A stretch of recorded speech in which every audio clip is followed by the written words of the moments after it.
24. Corresponding Section 3, corresponding Sutra 24, the Bow and Arrow Sutra. This sutra originated in Sravasti. King Pasenadi of Kosala, sitting to one side, asked the world-honored one, "Venerable Sir, where should one give alms?" The world-honored one replied, "Great King, one should give alms where the heart rejoices." The king asked again, "Venerable Sir, where does giving alms yield great rewards?" The world-honored one answered, "Great King, where should one give alms and where does giving alms yield great rewards are two different questions. Giving alms to those who keep precepts yields great rewards, while giving to those who break precepts does not yield the same rewards. So, Great King, let me ask you in return. You can answer according to your own thoughts. Great King, what do you think?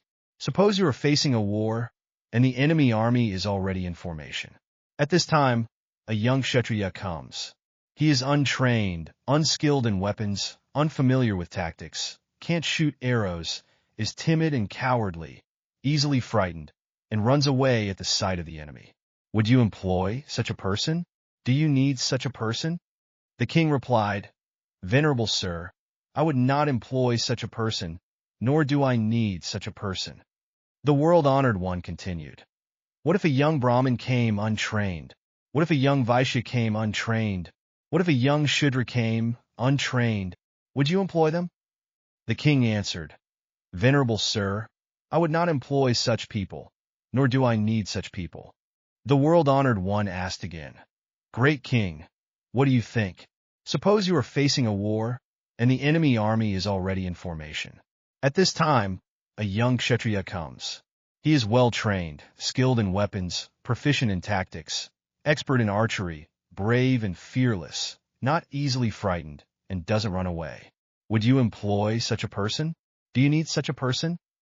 The king replied, "Venerable Sir, I would employ such a person, and I do need such a person." The world-honored one continued, "What if a young Brahmin came? What if a young Vaishya came? What if a young Shudra came, and they were all well-trained, skilled in weapons, proficient in tactics, expert in archery, brave and fearless, not easily frightened, and don't run away? Would you employ them? Do you need such people?" The king answered, "Venerable Sir, I would employ such people, and I do need such people." The world-honored one said, "Similarly, Great King, regardless of which caste they come from, if someone leaves home life to become homeless, and they have eliminated 5 hindrances and possess 5 qualities, then giving alms to such a person yields great rewards.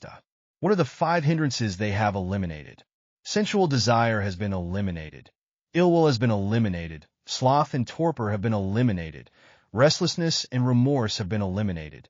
And doubt has been eliminated. These are the 5 hindrances that have been eliminated.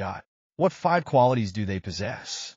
They possess the aggregate of unlearned morality, the aggregate of unlearned concentration, the aggregate of unlearned wisdom, the aggregate of unlearned liberation, and the aggregate of unlearned knowledge and vision of liberation.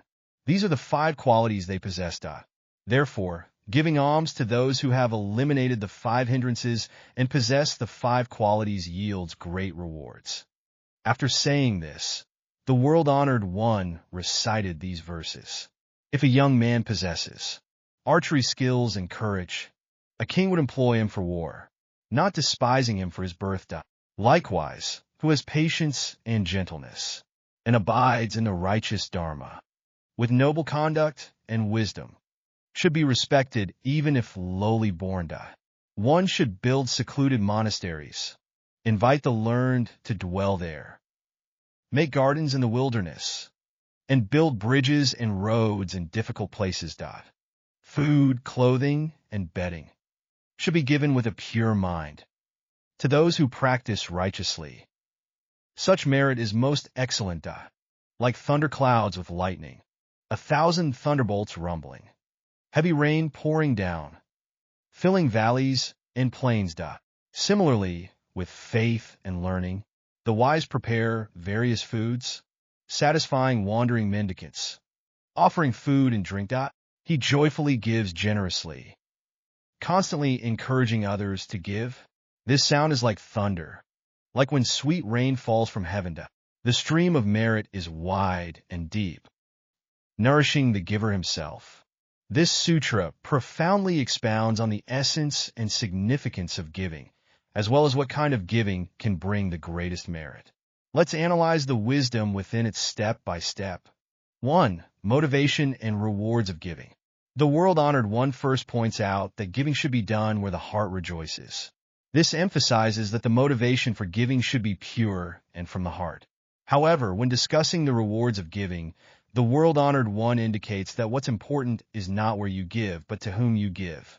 This guides us to think, truly valuable giving is not just about giving, but more importantly, about wisely choosing the recipients of our generosity. 2. Analogy of ability and value. Through the analogy of war, the world-honored one vividly illustrates that a person's value lies not in their birth, but in their abilities and qualities. This analogy reveals a profound truth. When facing life's challenges, what's important is our abilities and character, not our social status or background. 3. Equality beyond caste. The world-honored one repeatedly asks the king about his attitude towards young men from different castes, ultimately showing that regardless of birth, as long as one possesses the necessary qualities, they should be given equal importance. This view challenges the deeply rooted caste system in Indian society at that time, proposing a kind of equality based on personal qualities and abilities. 4. Importance of spiritual practice. The world-honored one points out that those truly worthy of receiving alms are those who have eliminated the 5 hindrances: sensual desire, ill will, sloth and torpor, restlessness and remorse, and doubt, and possess the 5 qualities: morality, concentration, wisdom, liberation, and knowledge and vision of liberation. This emphasizes the central role of spiritual practice in personal development, and also implies that the highest form of giving is supporting those dedicated to spiritual growth. 5. Broad meaning of giving. In the verses, the world-honored one expands the concept of giving. It includes not only material giving, such as food and clothing, but also actions that benefit society, like building monasteries and constructing roads and bridges. This shows that true giving is multifaceted, aimed at comprehensively improving both societal and individual well-being. 6. Power of giving. Finally, the world-honored one uses the metaphor of thunderstorms to describe the power of giving. Just as rain nourishes the earth, giving can nourish the giver's spirit and bring widespread benefits to society. This metaphor vividly demonstrates how generosity and good deeds can produce far-reaching positive impacts. This sutra inspires us to think, where does true value lie? How can we practice charity wisely? How should we view and treat others? It encourages us to look beyond surface judgments and focus on inner qualities and abilities. At the same time, it reminds us that true giving is not just material giving, but a spiritual practice that elevates both ourselves and others. In this way, we can not only help others but also purify our own minds, continuously growing spiritually.